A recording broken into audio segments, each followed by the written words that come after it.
SC commission ST commission కూడా complaint ఇస్తాం. SC commission రప్పిస్తాం. చాలా మంది ఎస్టీల ఇల్లున్నాయి, వాళ్ళు ఇబ్బంది పడుతున్నారు. ఎస్టీ వర్గానికి సంబంధించిన ప్రజలు ఉన్నారు, వాళ్ళ ఇల్లునే వాళ్ళు నష్టపోతున్నారు. కాబట్టి ఎస్టీ కమిషన్ ఆశ్రయిస్తాం, ఎస్టీ కమిషన్ ఆశ్రయిస్తాం. ఆ కమిషన్ రప్పిస్తాం, వాళ్ళతో విచారణ జరిపిస్తాం. వాళ్ళ ద్వారా కూడా రాష్ట్ర ప్రభుత్వానికి ఆదేశాలు జారీ చేపిస్తాం. ఎట్టి బస్సులో హుజాబాద్ డంపింగ్ యార్డ్ విషయంలో ప్రసక్తే లేదు. వల్ల సమస్యలను కొని చేసుకునే ప్రయత్నం ప్రభుత్వం చేస్తున్నది. హుజాబాద్ లో కాంగ్రెస్ పార్టీ నాయకులు ప్రభుత్వం మీద ఒత్తిడి తీసుకురావాలి.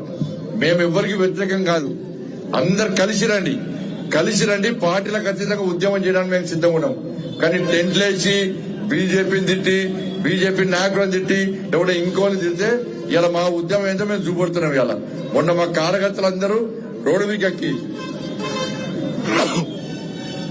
అరెస్ట్ అయినరు, ఉద్యమం చేసిర్రు, దెబ్బలు తిన్నారు. మేము అవసరం వస్తే జైలు కూడా సిద్ధం. మాకు జైలులే కొత్త కాదు, లాఠీ దెబ్బలే కొత్త కాదు. ఒక్కొక్క కార్యకర్త మీద 20, 30 కేసులున్నాయి. ఈ డంపింగ్ యార్డ్ కోసం మా వాళ్ళు జైలుకు వస్తారు, లాఠీ దెబ్బలు తింటారు. కానీ చివరకు హుజాబాద్ ప్రజల యొక్క ప్రాణాలను కాపాడడానికి ఇవాళ మా ప్రాణాలను పణంగా పెట్టి మీకు రక్షణ కవచంగా, హుజాబాద్ ప్రజలకు రక్షణ కవచంగా, చుట్టుపక్కల గ్రామాల ప్రజలకు రక్షణ కవచంగా మా భారతీయ జనతా పార్టీ కార్యకర్తలు ఉంటారు. నేను రాష్ట్ర ముఖ్యమంత్రి మళ్ళా విజ్ఞప్తి చేస్తున్నా. ఏదో గుమ్లాపూర్కి వచ్చి నేను ప్రాజెక్టు కడతా, నేను రోడ్లు వేస్తా, మీకు పెన్షన్లు ఇస్తా, డబుల్ బెడ్రూమ్లు ఇస్తా అన్నట్టు పెద్ద పథకం ఇచ్చినట్టు ఇచ్చిపోయింది. మీకు హుజాబాద్ కలిసి పథకం ఇస్తారు కదా, పెద్ద పథకం. ప్రాజెక్ట్ ఇచ్చింటే డంప్ యార్డ్ మీకు తలకాయలు పెట్టింది వాళ్ళ. కానీ ముఖ్యమంత్రి గారికి ఆలోచన ఉండాలి. మరి ముఖ్యమంత్రి గారికి హుజాబాద్ మున్సిపాలిటీ అని తెలుసో తెలియదో, హుజాబాద్ మరి ప్రజలు ఉంటారని మర్చిపోయింది కావచ్చు రాష్ట్ర ముఖ్యమంత్రి. మరి ముఖ్యమంత్రి కూడా మిస్గైడ్ చేసిండ్రా? ముఖ్యమంత్రి కూడా తప్పుదల పట్టించిండా? ముఖ్యమంత్రికి మున్సిపాలిటీ అని చెప్పలేదా? మరి చెప్పిన అధికారులు ఎవరు? ఈ ప్లాన్ చేసిన ప్రభుత్వ అధికారులు ఎవరు? వీళ్ళకి సపోర్ట్ చేసిన నాయకులు ఎవరు? వీళ్ళ మధ్య ప్రజలు ఎవరు? అంటే ప్రజలు వ్యతిరేకిస్తున్నారు, నాయకులు వ్యతిరేకిస్తున్నారు, ఇప్పుడున్న అధికారులు వ్యతిరేకిస్తున్నారు. మరి సపోర్ట్ చేసేది ఎవరు? మన గుడ్డి ప్రభుత్వం, చెవి లేని ప్రభుత్వం, చెవిటి ప్రభుత్వం ఇది.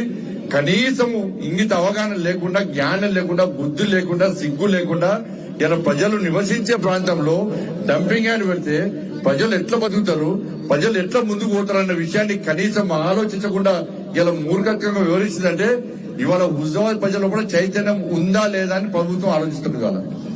ఇది హుజాబాద్ ప్రజలకు సంబంధించిన ఇష్యూ. నేను మళ్ళీ చెప్తున్నా, మీరు కామ్గా కూర్చుంటే నాకెందుకు లేని హుజాబాద్ లో ఏ ఇంటోలో ఉంటే అక్కడి నుంచి వచ్చే పొగ ఇలా మొత్తం వాయు కాలుష్యం అవుతుంది. ఇవాళ మీ నీళ్లు బోరింగ్ లేసినా కూడా, బోరింగ్ లేచి కిందికెళ్ళి నీళ్ళు వచ్చినా కూడా మొత్తం పొల్యూషన్ అయిపోతుంది. లేని రోగాలు, అన్ని రోగాలు వస్తాయి. అప్పుడు రోగాలకు పెట్టే పైసలకు మీకు జాగలు అమ్ముకుంటే జాగలు అమ్ముడు, మీ ఇంట్లో కిరాయి వాళ్ళు రారు. మళ్ళీ చెప్తున్నా కాబట్టి దయచేసి మీరందరూ కూడా భారతీయ జనతా పార్టీ మీకు అండగా ఉంటది. మేము వదిలిపెట్టే ప్రసక్తి లేదు. వాళ్ళు వీళ్ళు వచ్చేదో కాంప్రమైజ్ అయ్యి తూతూ మంత్రంగా ఉద్యమాలు చేసినప్పుడు కూడా భారతీయ జనతా పార్టీ తూతూ ఉద్యమాలు చేయం.